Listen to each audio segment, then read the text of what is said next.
Welcome back to the Grand Solar Minimum channel. Today is Sunday, December 9th, 2018. Hope everybody had a great weekend. I'm joined tonight by Henrik, the Grand Solar Minimum, the Danish Grand Solar Minimum channel. How you doing tonight, Henrik? I'm doing fine, thank you. It's pretty late for you over there right now, but just give us an idea what kind of weather you've been dealing with over the past couple days over there. Rain and a lot of wind. So and that will continue the next days. But from next week, about Wednesday, Thursday, and Friday, if I'm lucky, I will get snow in my parts of the country. I was going to ask you, how are temperatures looking in your parts of the world? About average? Yeah, I will say that. And I'm bringing that up for a reason. We'll get into that later. There's two parts of the world that I wanted to talk about that are experiencing some cold weather. And there are average temps going on in this world, of course. But we'll get to that here in a little bit. Anyway, happy Sunday to everybody. And let's go ahead and take a look at our solar wind speeds today. They are on the rise at 612 kilometers per second with a density of 5.6. AR2729 is still crackling with minor B-class solar flares, but it is departing. Sunspot number 12 as we continue through December. Now check out a TCI report.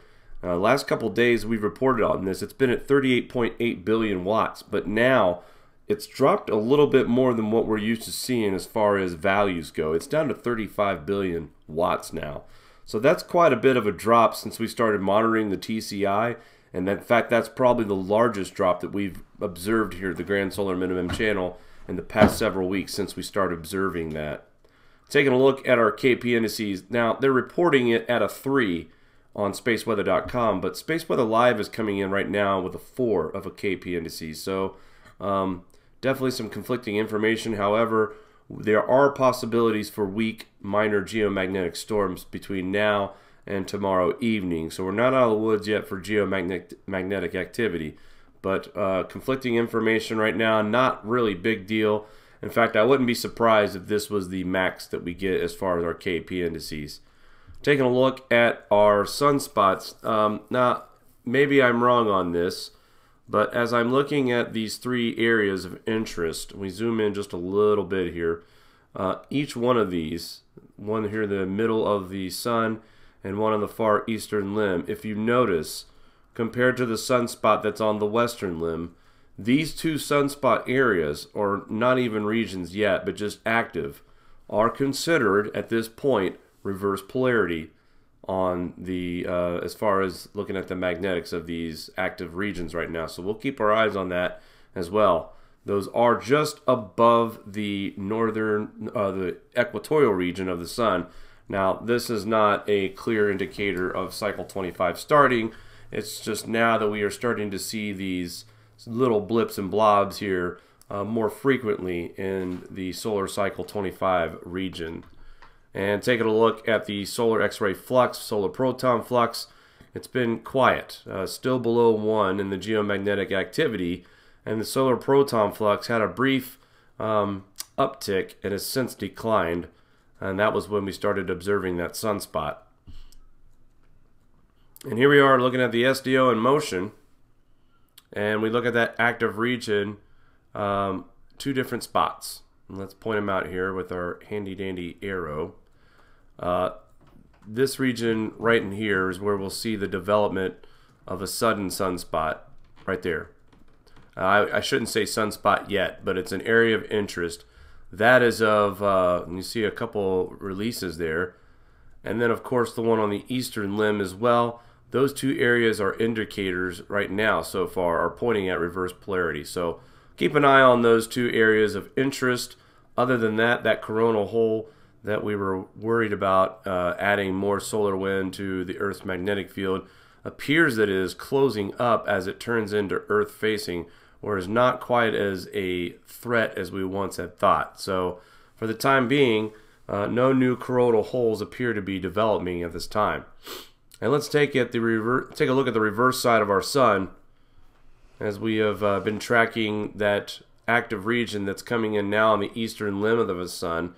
There it is right there. And we look on the back side, And we don't really have a lot of activity appearing right now. There's that current eastern limb spot region. The other region that was near the negative 180 has seemed to fizzle out just a little bit. So this is typical solar minimum sun action. It's up and down, nothing real stable because of the weaker sun. And speaking of weaker sun, we did see a little bit of a drop in the TSI on November 30th, 2018. We came in at a reading at 1360.64. Now, that is down from 1360.67. Not that big of a deal, but on the graph, when you look at how consistent we've seen the levels of TSI, this is a significant drop. In fact, it's the second lowest drop in TSI since October 20th of 2018. Other than that, we've seen ranges between 1360.67 and 1360.7 over the past several weeks. All right, so tonight we're going to talk. There's a lot to talk about, actually. This winter storm has really turned into something to remember here. Early December, 380,000 people are without power right now. And here's what we got from weather.com. More than 385,000 customers in the southeast were without electricity Sunday afternoon. A person was killed when a tree fell on a car in Matthews, North Carolina. A trucker was missing after a tractor trailer ran off a US 70 and into a Neuse River near Kingston, North Carolina. Virginia State Police had responded to 65 crashes by noon on Sunday. I know Mari has a couple of friends out in the North Carolina region. She was staying in contact with a couple of people today. One was sending her pictures. We posted them on the Grand Solar Minimum Facebook page. 6 inches of snow. What part of North Carolina is she from? Oh, let me look. I forgot. Sorry to throw you up there. I'll read from here while she's looking that up. Wide swaths of the Carolinas, Georgia, and Tennessee woke up to power outages on Sunday morning as Winter Storm Diego continued to dump snow and ice across the southeast. Later in the day, the snow started falling in parts of Virginia. One person was killed on a fallen tree on a car. We got that. As of 4:30, 212,000 people had no electricity in North Carolina. 91,000 were cut off in South Carolina. 13,000 in Georgia. 16,000 in Tennessee. And about 36,000 customers without power in Virginia as well. So at one point on Sunday, she's out near Raleigh. She's out near Raleigh. Okay. So at Sunday, at some point, we exceeded 400,000 people without power. Mari, didn't you also tell me that another one of our, actually our moderators, woke up to about a foot of snow today? Yeah. Milky Way. One of our moderators, Milky Way Weekly, Brian. He's in what, Tennessee, I believe? Is that right? Yes. He said he woke up to a foot of snow and no power. So, wow. I haven't seen a lot of reports about a foot of snow, but I haven't really been online much to look. I just shared some things I saw randomly on Facebook. I was sort of shocked. The North Carolina, people didn't take the hint when the other day there was a state of emergency and people still thought it was smart to go out on the roads and nothing's going to happen. Traffic cam was something else. It really displayed the true sights of what was actually happening on the highways. But more than 1,700 flights were canceled on Sunday, according to FlightWare.com. More than 1,100 of those were at Charlotte Douglas International Airport. Governor Cooper earlier had warned residents that now is the time to hunker down and prepare for the worst of Winter Storm Diego, which dumped more than 10 inches of snow on Texas on Saturday. He said, "This is a snowstorm, not a snowfall. It's serious." During the press conference, he also quoted, "In the Piedmont to western parts of our state, we are preparing for days of impact, not hours." Cooper's warning came a day after he declared a state of emergency for all of North Carolina's 100 counties. State of emergency has also been declared in Virginia and Oklahoma. Virginia, 65 traffic accidents, 10 disabled vehicles, 24 accidents in Henry Ricky, what the hell? What, Jake? Henrico Henrico. County. We'll just call it Henrik. We'll call it Henrik County for tonight. Yeah, it's fine. It's your county. We forgot that you had a county in Virginia.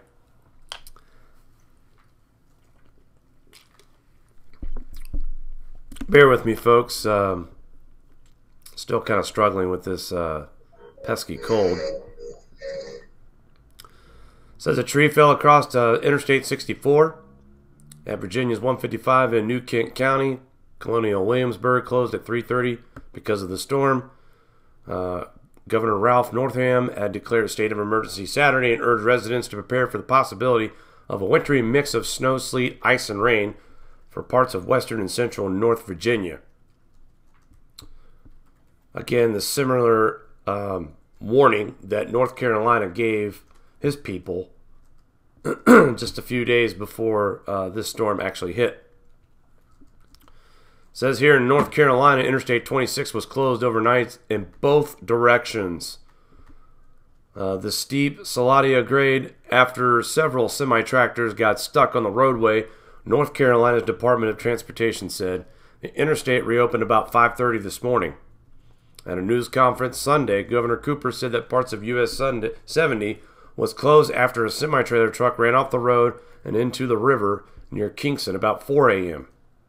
Many other state and county roads were iced or snowed over in much of North Carolina. Cooper said 11 shelters have been opened, most of them in the western part of the state. Colonel Glenn McNeil, commander of the State Highway Patrol, said troopers responded to over 509 collisions and 1,100 service calls since midnight on Saturday.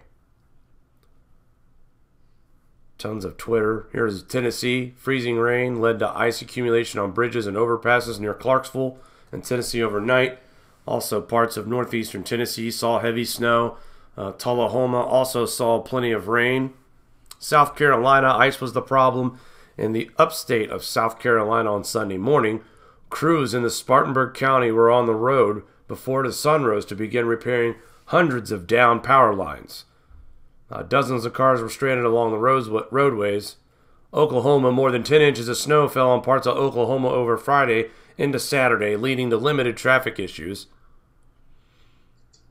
Schools in Arkansas canceled all athletic extracurricular events scheduled for Saturday because of the possibility of icy conditions.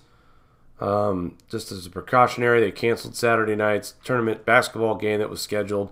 Texas got 10.5 inches of snow in Lubbock, Texas, making the second snowiest December day on the record in the Panhandle City. And, of course, they have a little update on California. But, you know, what's impressive, we already talked about the Raleigh-Durham area. But when you read headlines like this one, where as much snow fell in one day that they get in the entire month of December. I'm sorry, let me take that back. This meteorologist here in North Carolina is saying that they've had their entire winter average in one day. It says here the December snowstorm is not over, but snowfall amounts already adding up. As of 2 p.m., some areas in the ABC 11 viewing area have seen as much as 14 inches of snow.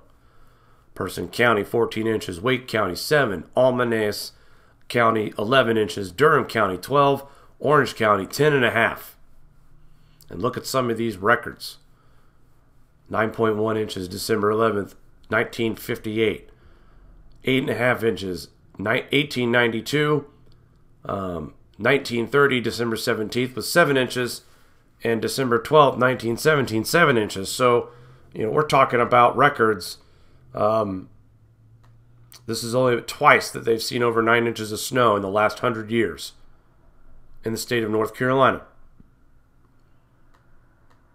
I mean, the correlation I'm trying to make here is every single night that I do a show and talk about weather, we're talking about another event that hasn't happened in 100 years. Whether it's snow, whether it's temperatures, Yeah, and Iceland's largest glacier are growing for the first time in a decade. Yeah, I've seen that article all over the internet. You know, can you enlighten us a little bit more on that, or just you just seen the headline as well? I've just seen the headlines now because I only have my PC and I cannot see the program we are making because my PC is too old and I cannot see it on my other mobile. So I don't know what's wrong with my phones today. I tell you, I don't hope other have the same problem. Every time I go into the grand total minimum channel on my other mobiles, it says, try again. And I find that odd. It never does that. well, I'll tell you what. If we ever get rich and famous here at the Grand Solar Minimum, we'll have to get you set up with a PC of some sorts, so you could actually take a look at our radars and our graphs and all that stuff. Because I realize, Henrik. We've been friends now, what, over a year at least in this community. Yeah. And, I bring Henrik on from time to time because, he is just like you and me, guys, a concerned citizen who wants to be ready, who wants to help prepare for what's coming. And also, I don't mean to speak for you, but I mean, you see it as well in your media, or you had been, where the truth is getting hidden and kept from people in your area, to where when you start mentioning things that we talk about here on this channel to your friends around you there, they look at you like you're crazy. Absolutely. And the worst part is that it's like in Denmark, like it is, of course, in all over the world, and especially at all those meetings we have now, from the UN climate. Al Gore, and what do we have? That is the one thing that really pisses me off, sorry to say, that is that they bring in all those famous people because, if you are famous, well, then what you are saying must be right. And I really hate that. I think there's a name for that. It's called a popularist. And the video that I showed last night with Tucker Carlson and Bill Nye, Bill got owned, and Tucker at some point stopped Bill and says, "Look, you're not a scientist. You're a popularist, and that's okay." And that's what Bill Nye is, a popularist. That's what these people are that they bring in, like they did for this this summit that we just had recently. They jet set it in 151 different leaders. They're so concerned about all the CO2 that man's putting in the atmosphere, but yet they jet set in 151 leaders for this conference. And good news, there was a little bit of disruption during this this little conference here, and I kind of broke away from our story here, but since we're kind of talking about this, climate change, the COP24 fails to adopt the key scientific report. Now, what they're talking about was the IPCC report on the impacts as of temperature rise of 1.5 had a significant impact when it was launched in October. Scientists and many delegates in Poland were shocked as the U.S., Saudi Arabia, Russia, and Kuwait objected to this meeting welcoming the report. In other words, these guys weren't buying it. The report said that the world is now completely off track, heading more towards the 3 degrees Celsius this century rather than 1.5 degrees Celsius. Keeping to the preferred target would need rapid, far-reaching, and unprecedented changes in all aspects of society today. What do you think that means, Henrik? When you read a comment where it says keeping the preferred target would need a rapid, far-reaching, and unprecedented changes in all aspects of society, what does that sound like to you? Well, it sounds like what a typical thing they will say from IPCC, and you know what IPCC stands for? I proudly create crap. So it's not so unusual, but I think, I know we have said this a few times, but we can all make mistakes, and sometimes things go a little bit quicker than you thought, and sometimes it goes the other way. And we have been said a few times, that we don't know how to say this without swearing. That's okay. It's late night, I guess, in some parts. you know, they will have a big problem in about 1 to 2 years when they will discover, you know, that everything they said was going in the other direction. And I know, you know that that will happen.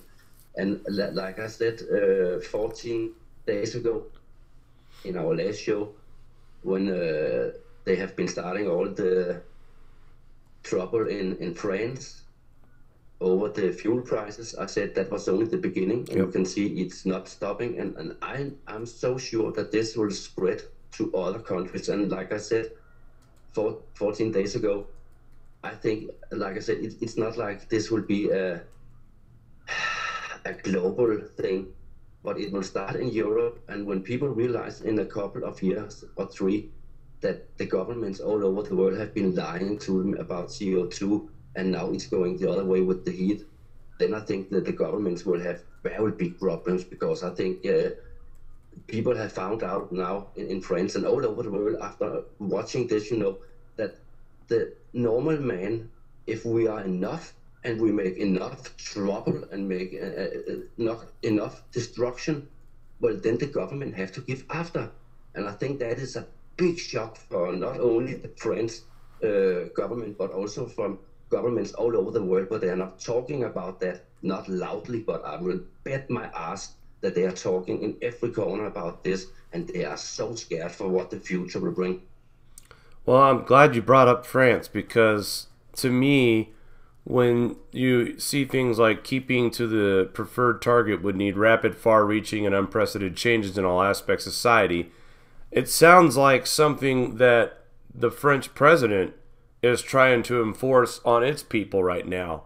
Okay, you hear about the carbon tax being the reason for this riot, but that's just part of it. But that's just an example of, you know, this report is just fuel for the fire for the UN so they can get control of their people, of their government. So maybe if they see this gloom and doom report from the IPCC, that maybe the masses will understand the unprecedented and far-reaching changes in all aspects of society. And look how the French people are taking it right now. And again, I'm not saying that the carbon tax is the reason why that this is happening, but it's the beginning of it. And what happens if you try to do this in Germany, or if, you know, another country like Italy or the UK or even parts of the United States all of a sudden started seeing local state taxes going up because maybe they have a governor who believes that man is causing climate change and wants to go against the grain against President Trump. I mean, it's not working for the French people, that's for sure. No, absolutely not. And even if it has, like I said in the other show, no matter how much you tax people, they will still use their cars. They will still emit CO2. Oh, and, you know, I think online when I talk about it's 95% ocean activity and 5% atmospheric, I don't care if man emits all 5% of the emissions into the atmosphere. How does 5% dominate 95%? I'm curious to figure that out. Yeah, we are many, I think. And, you know, here's another thing. My brother and I were talking today, and he's one of those, if it's not happening to affect me directly, I don't really care kind of guys. And that's unfortunate, but, hey, I don't blame him. There's enough to worry about. You know, the last thing he can do is worry about things he can't control. But we were talking about the proof. Is it man? You know, and my answer to him was, take a look around at the solar system right now and notice all the changes that are happening on each planet in the solar system right now. We've documented several times from NASA talking about changing atmospheres, Jupiter's clouds, Venus, Mercury. We reported changes from Uranus, Mars. All the planets in the solar system have had some extreme situations on their planet happening with their climate, which leaves me going back towards the solar cycles. And I told my brother, I said, if it was man that caused climate change, then only Earth would be experiencing these atmospheric changes. Only Earth. Because as far as we know, man only exists on Earth. And I think it really kind of opened his eyes a little bit when he thought about it that way. And basically what he said, well, if that's true, then yeah, you're right. And think about that for a minute. The entire solar system is going through changes because the sun is changing. Not because of human man-made emissions on Earth. Is Earth affecting the climate in the solar system too? Is there CO2 emissions escaping our atmosphere and affecting everybody else in the solar system?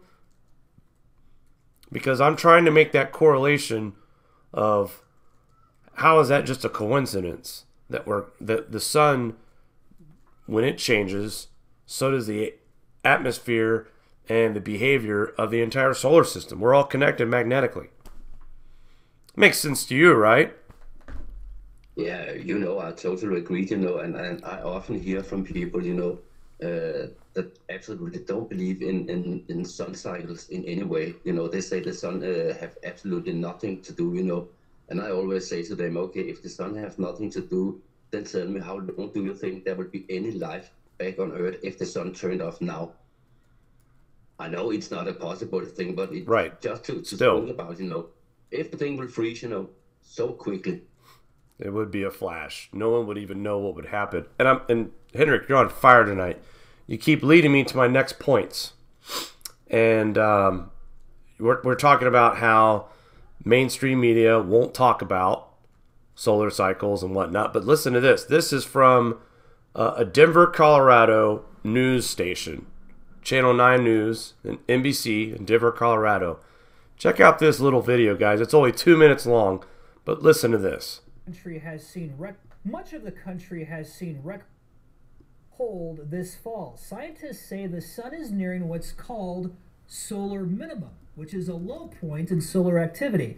So is there a correlation between a calm sun and a cold Earth? Meteorologist Corey Reppenhagen explains.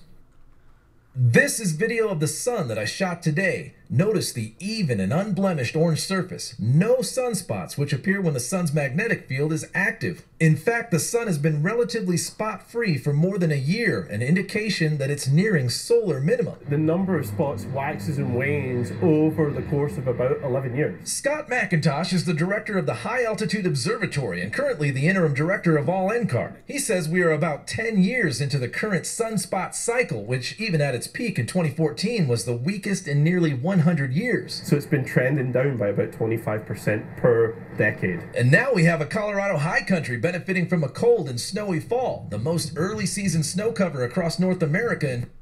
Okay, I just want to point out real quick that Noah was talking about how we are struggling for ski resorts so far, and yet we're seeing more and more reports of early snow, and they're correlating this with solar cycles. 50 years and global temperatures dropping slightly over the past 2 years. Those are the kind of numbers that have been fueling speculation that a lack of solar activity is responsible for a cooling Earth. You got to be tread really carefully on when you're talking about it, because it's not widely accepted in the scientific community that that's real. McIntosh says the sun's energy only varies by about 0.1% at max. Not enough to change weather, but he says its magnetic energy could impact weather more than we think. We just don't know enough about it to draw conclusions. Though he says he won't completely disregard some of the data correlation between cold winters and solar minimums. If the commercial guys that are making money off this are noticing these empirical relationships between weather and solar activity, then maybe there's something to it. Maybe there's something to it. In Boulder, I'm meteorologist Corey Reppenhagen for Next. I like that dude's accent. I can hear him talk about the sun all day. McIntosh says we should hit true solar minimum sometime during 2019, but it could take longer, and some computer models show the next sunspot cycle could be even weaker than this last one. So, I showed you guys a paper the other night about how they thought solar cycle 25 was going to be higher than cycle 24. And then somebody pointed out that they thought that 119 sunspots was going to be high, which that's funny. 119 would be slightly higher than 24, but still, nonetheless, it's not high whatsoever. But here we are, mainstream media, Denver, Colorado, a major metropolitan city in the United States, not some backwoods city. This is a major metropolitan area, a big market, is reporting that these cold temperatures, these record-breaking snows, are indeed have something to do with these solar cycles. And at first, they kind of sound like really lukewarm about admitting that. But as the small interview continued, you know, the guy was like, hey, maybe there's something to it. Maybe we should pay attention to this. And for mainstream media to recognize that, A, they're right, that we are supposed to start this minimum in 2019, but it could take longer. It could take longer to get this started, to bottom out. And right now, we're way below what NOAA forecasted. NOAA did not have us where we were right now as far as sunspots go. Nowhere near this. So this is just, I think, just a little more like, you know, evidence, a little bit of nugget to help people get ready for colder winters, crop loss, a lot more snow. And we talked about the ingredients for a lot of snow this year and what's happening. I mean, think about it, guys. What is happening? We talked about this before, several months ago, when we were talking about the Arctic. Looking at temperatures this summer below average. Okay? Temperatures were below average for the Arctic this year. For 50-some straight days, they were below average in July. And now they're slightly above average in the autumn and winter season, which creates more water vapor, which in turn will be more snow in the colder air that will surge to North America this year and parts of Europe as well, and Asia, Russia. But we were talking about this before fall even started, about how we were expecting a lot more snow this year because of those conditions in the Arctic. And the AGW crowd likes to take off and run away with, oh, the temperatures are so much warmer right now in the Arctic, it's melting. But yet, here we have the opposite effect. A lot of snow. In fact, November was touted as the snowiest since 1966. So, it's not happening everywhere in the north. It's not happening all over the world as far as cold and snow and ice. But in key areas, we're starting to see a huge difference. I mean, yeah, but you know, if I may say something quickly. Go ahead. It's like in the not winter time and the summertime, of course, we have been seeing all those flooding, you know, from the cosmic ray, Yep. like I say it is. And that would be the same with the snow, you know, also the atmosphere is getting colder. So I call it cosmic ray snowfall because it is like in the summer when it's rain and it's flooding, but it's not coming down as rain, but as snow. So in my eyes, that must be some kind of cosmic ray snowfall. I totally agree with you. And the TCI is proof that the upper atmosphere is getting cold as we are approaching the record cold that we saw back in 2009. By the way, some clown mentioned on my channel the other day in the comment sections that the 2009 and 2010 seasons were the 5th and 8th warmest on record.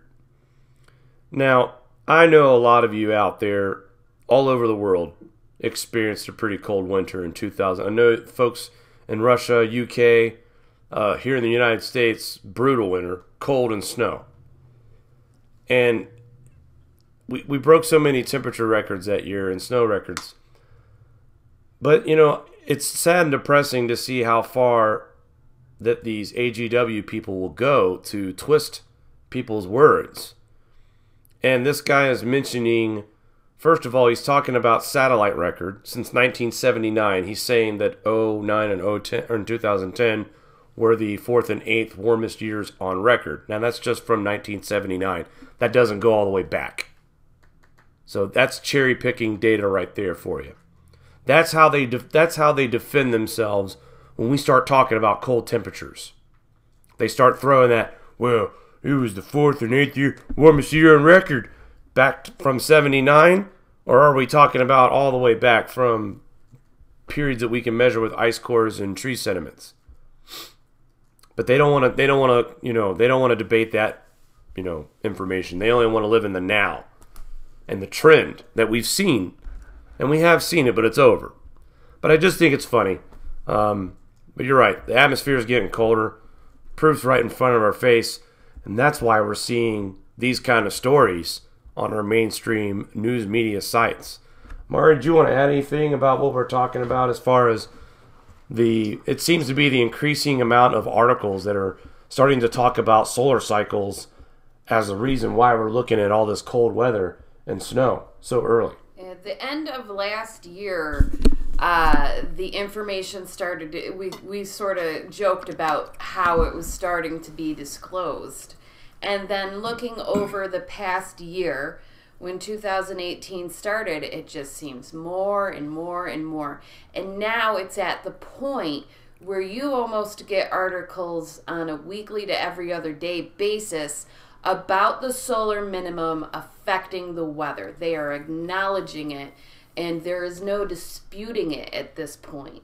Before, it was everyone was wishy-washy. Last year, it started out with, well, it's getting colder, but that's global warming's fault. It's because of global warming. Yeah. And we joked about that last year, how this was like a soft disclosure just to get people warmed up to the idea that, yes, this absolutely is happening.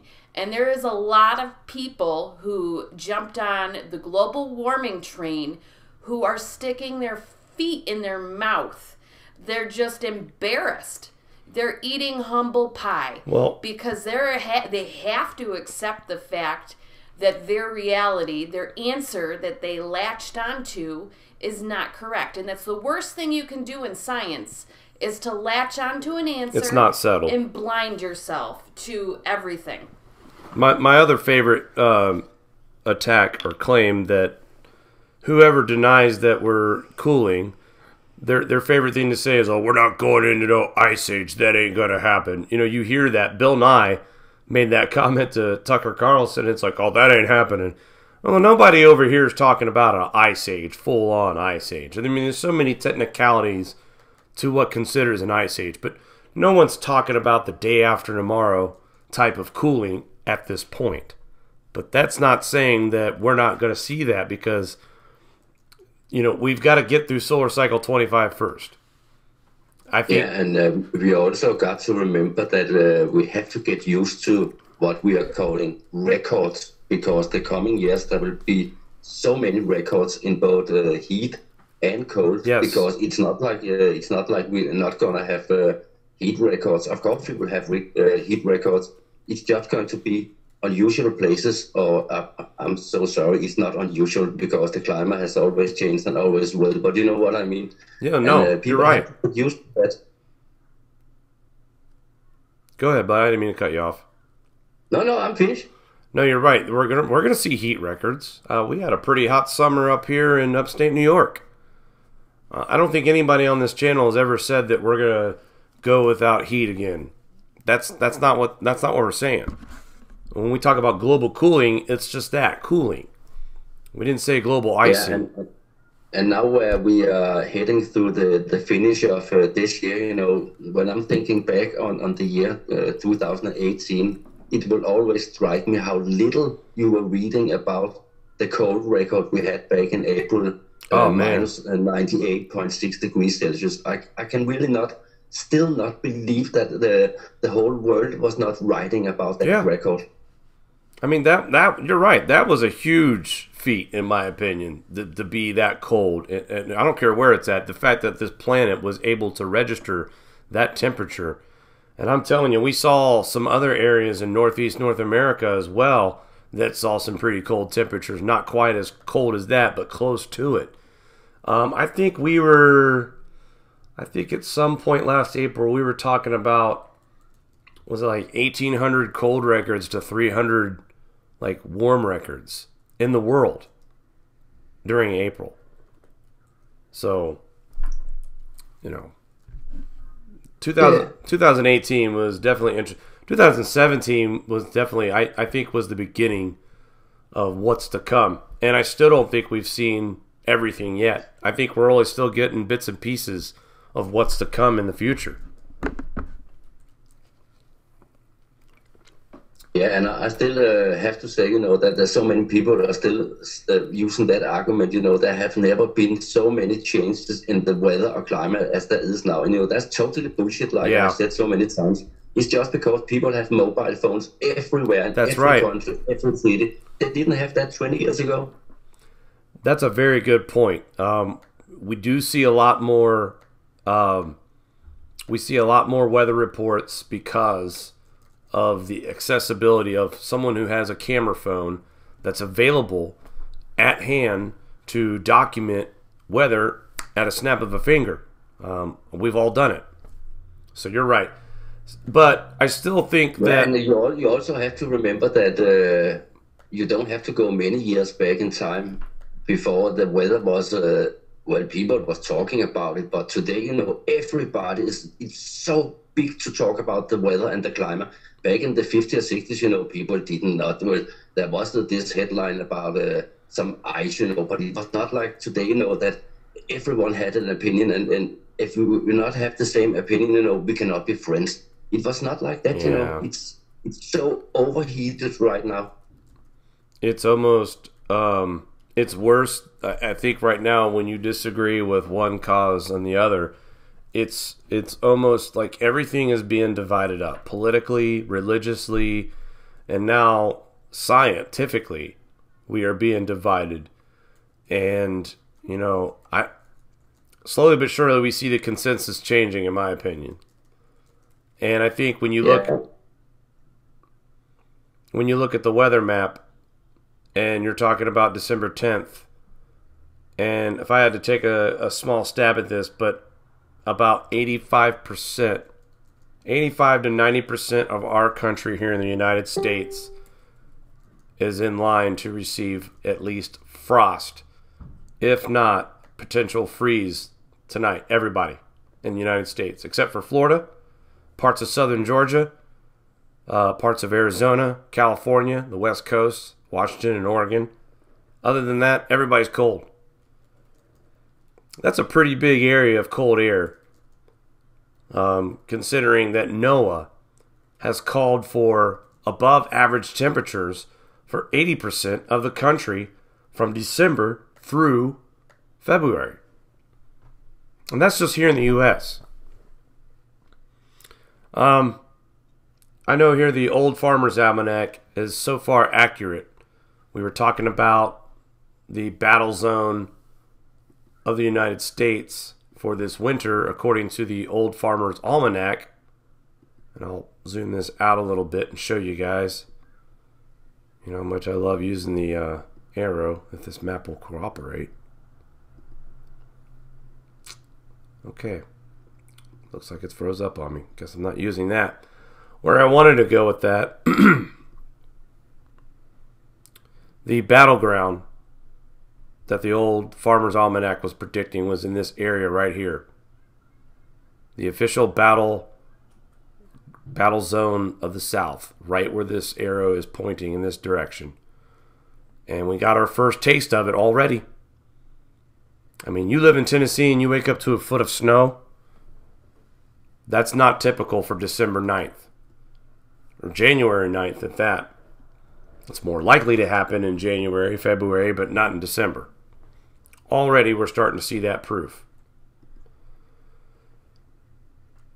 The cold air, not just here in the U.S., a lot colder here in Asia. I saw this article a few days ago. We're talking about how cold it's getting over here. This is in Celsius, negative 23 degrees Celsius. Near Japan, South Korea, North Korea. China. And then I stumbled across an article about how China is secretly, or not secretly, but silently restarting their coal industry. A little bit here, a little bit there. And I know that there are some Chinese scientists who are aware, fully aware, of grand solar minimums and what they can do to dynasties. Am I right? I mean, how many Chinese dynasties were lost to famine during these solar minimum cycles? Well, you know me, I believe that most people back in the days, if it was not war, then it was climate change that took out people. People have always and will always have to move away from the weather. So China's getting coal going again. Oh, look here. Trump has another plan up his sleeve to rescue ailing coal plants. The Trump administration is reportedly preparing to give the coal industry a boost by rolling back another Obama-era environmental regulation. The EPA on Thursday is expected to rescind a rule that requires new coal plants to be fitted with carbon capture technology, according to several offices who spoke with the New York Times. Under the Obama-era mandate, new coal plants were not allowed to emit more than 1,400 pounds of carbon dioxide per megawatt hour. That's going up to 1,900 pounds. Excuse me. It's fantastic that the Trump era is repealing Obama's EPA ban on new coal-fired power plants. JunkScience.com publisher Steve Malloy said in May when the Daily Caller News Foundation exclusively reported the administration's mumbling on the new rule recession. I do believe that when it first came out. And so why did Obama place these regulations in the first place? Because he was part of that faction that believed in the man-made climate change. Bill Nye says it's 100% humans. So people like Nye influenced Democrats like Obama and others to roll back these emissions. And basically these are job killers. These were job killers. But two powerhouses like China and the United States are turning to coal. Meanwhile, both countries are experiencing record cold to start their winter season 2018 through 2019. So just a little observation. We've got the climate report in denial by Saudi Arabians, Russians, Kuwaitis, and of course I think the Chinese. They're kind of doing their own thing anyway. They lead the world as far as as pollution control goes. China is the worst right now as far as air pollution. But yet they still turn to coal for their primary source of power. Why? That's what's going to get them through these really cold temperatures. And the more cold records that are being broke, and the more articles and videos like this that are popping up in the mainstream, are now, in my opinion, starting to convince world leaders all over the place that the science is not settled. And the truth is, these nut jobs like Al Gore and Bill Nye don't really know what's causing this climate chaos. Even us here at the Grand Solar Minimum can't stand on a podium and say we have the exact answers. But the correlations that we're making between the science of solar activity and what's happened on this planet right now and all the other planets in the solar system, it seems to line up. It seems to line up, and they're making a connection. I've mentioned before that that's been the defining moment of what makes me believe that we're cooling and not warming. It's the science from the space weather interacting with our atmosphere and our climate. I still think there's a good chance for the Northeast and the Midwest, parts of Ohio, Pennsylvania. It's a good chance that we will see a white Christmas. December 20th, there's 2 systems rolling through the Northeast. And it kind of picks up strength around the 21st. Ohio starts off as rain. You'll get snow showers, Northeast Ohio, West Virginia, Northeast Tennessee, and Kentucky. Parts of Virginia, but the bulk of this snow is going to be seen in the Northeast, upstate New York, and another blast should be in the area, Northeast Ohio, Western Pennsylvania, West Virginia, to reaffirm that white Christmas chance. And on Christmas Day, we are seeing a possibility of another low-pressure system that is going to cause havoc in the South once again. Northern parts of Louisiana, Mississippi, Arkansas, Georgia, Alabama, Tennessee, North Carolina. Once again, you guys will be seeing snow on Christmas Day. So it looks like the East Coast and the Northeast, western parts of Pennsylvania, Northeast Ohio, Northeast Kentucky, and Tennessee. Looks like we have a pretty good shot of seeing a white Christmas, not only just because of the snowfall before that, but the temperatures are going to be cold enough to support that. As of now. Also in the Northwest, Idaho, Montana, parts of Wyoming, Colorado, Denver. You guys have a good shot as well. Parts of Nebraska, southern Kansas, Oklahoma. And then, like I said, in the South, a lot more areas in the United States this year will have a good chance of seeing a white Christmas. Parts of the Northwest, the Midwest, the southern parts of the states, and the Northeast. The only areas that's really getting skipped is that North Dakota, and that just depends on how much snow falls from this storm on the 22nd.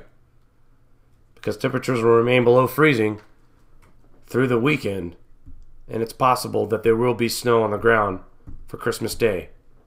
For the areas that are going to be below freezing in the United States, which is about 60 to 70% of the country, there is a good chance that you're going to wake up Christmas morning with snow on the ground.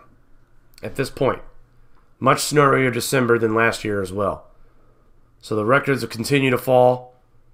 The temperatures, the snow, does not look like it's letting up anytime soon. Let's take a look at our temperatures over the next several days. It tries to warm up middle of the month for most of the country, but if you call 30s and 40s warm, that's balmy compared to what's on the way. Once we get to the 19th, that cold air starts to filter in from the Arctic once again, trying to presage the weather in the northern part of the United States and the Northeast, and there we go. The 23rd, we start to see the really cold air from the Arctic moving through Canada into the U.S. And once again, by Christmas Day, pushing that freeze line. Look at that mass of cold air coming down from the Arctic by the end of December. So I've heard some rumblings about January being a mess in the Northeast and North America, really. And that could be a possibility, as right now we're watching temperatures set up to get even colder through the end of December into early January. El Nino Index. Temperatures dropping. 29 degrees, 27, 26, 26, 26, 27, 26. I believe that Starman is correct, that we have seen the peak of El Nino temperatures. And I'll show you. I don't have to show you. You can see the peak. Right there. That's it. That was the peak. Those temperatures are not going to support anything more than that. So this is going to be a weak El Nino, folks. We're talking Modaki. But, again, I'm going to stand firm on this possibility of a white Christmas. Let me get in celebration mode for Christmas here. Possibility of a white Christmas here in the Northeast, the Northern Plains, also in the Northwest, through Christmas Day, Christmas Eve, and Christmas Day into the South, and back out to the Mid-Atlantic states. So, if Christmas is something you celebrate and you like snow, I think you're in for a treat this year. Henrik, was there anything you want to mention before we leave the air tonight?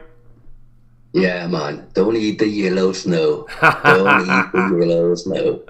Yeah, my friend Matt Mitcham from England, he is down with global warming like you and Mary was, and I mean, the cold.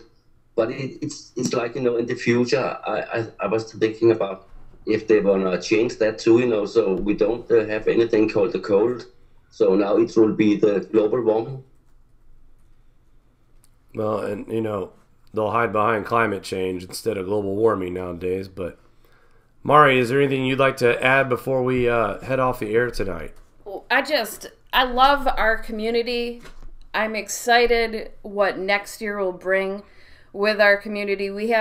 I am overwhelmed right now with how much our Facebook group is growing, trying to just observe everything. We have so many people sending us information from all ends, from Twitter, from Facebook, from Discord, and it takes a lot just for me to dissect it and break it down. So I'm looking for more people. We have some great mods in our YouTube chat, and I am reaching out to see if we can get some help in our other forms of social media to try to start prioritizing things, because there's a lot of people sharing some great stuff, and it's impossible for me to get it all covered in one day. It's just we're the group, especially in Facebook. So I'm excited with the grandsolarminimum.com adding a GSM social feature to the website where people can have their own profile, have their own GSM friends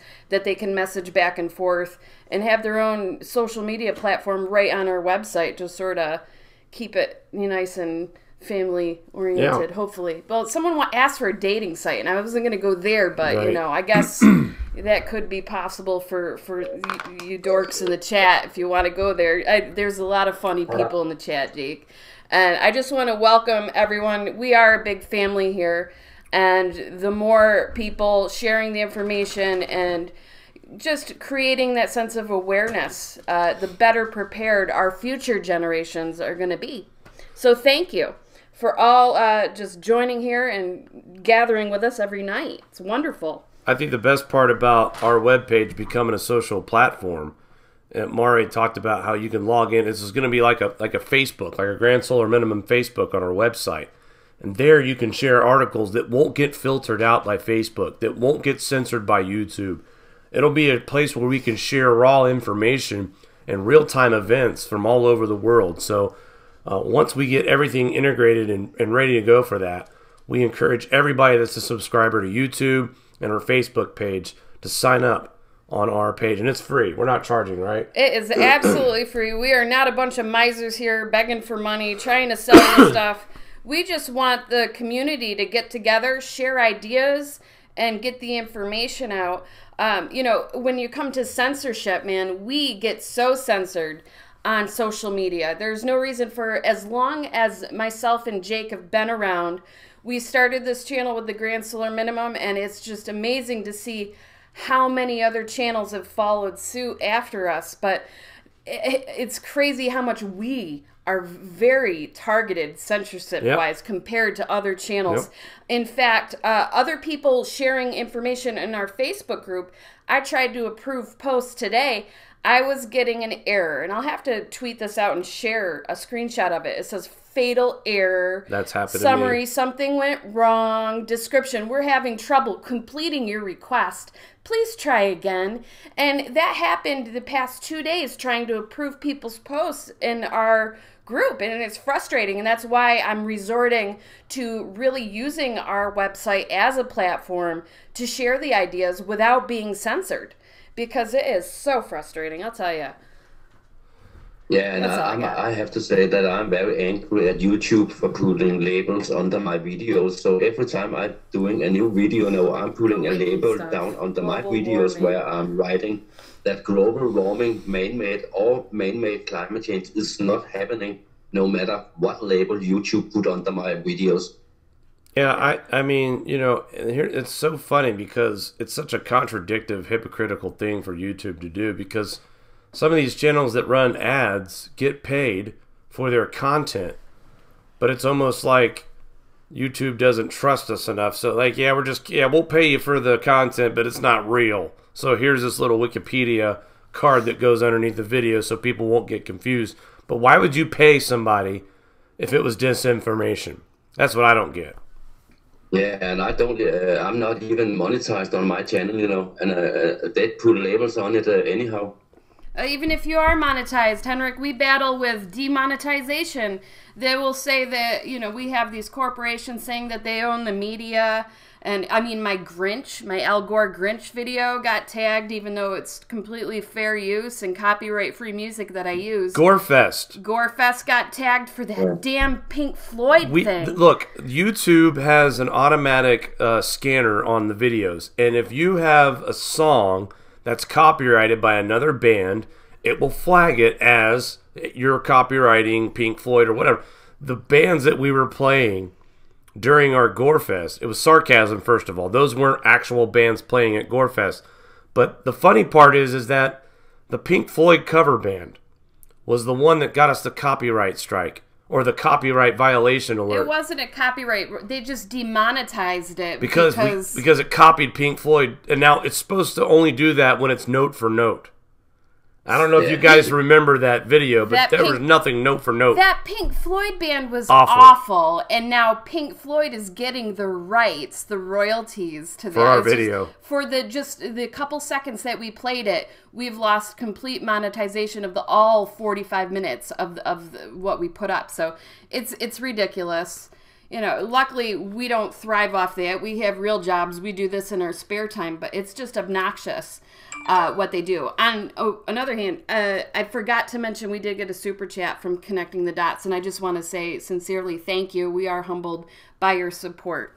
I didn't mention that earlier. I didn't want her to think that. Thank you. I saw her commenting on a video the other night, so we appreciate. Welcome to the channel.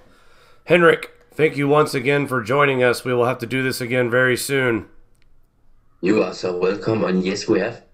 All right, guys, that's going to do it for us tonight. Thank you for tuning in. We should be back on the air tomorrow at 9 p.m. Eastern Time, Monday night, with another Grand Solar Minimum live update. Again, thanks for supporting us. Thanks for subscribing to our channel. Please like and share. We will talk soon. Take care, folks.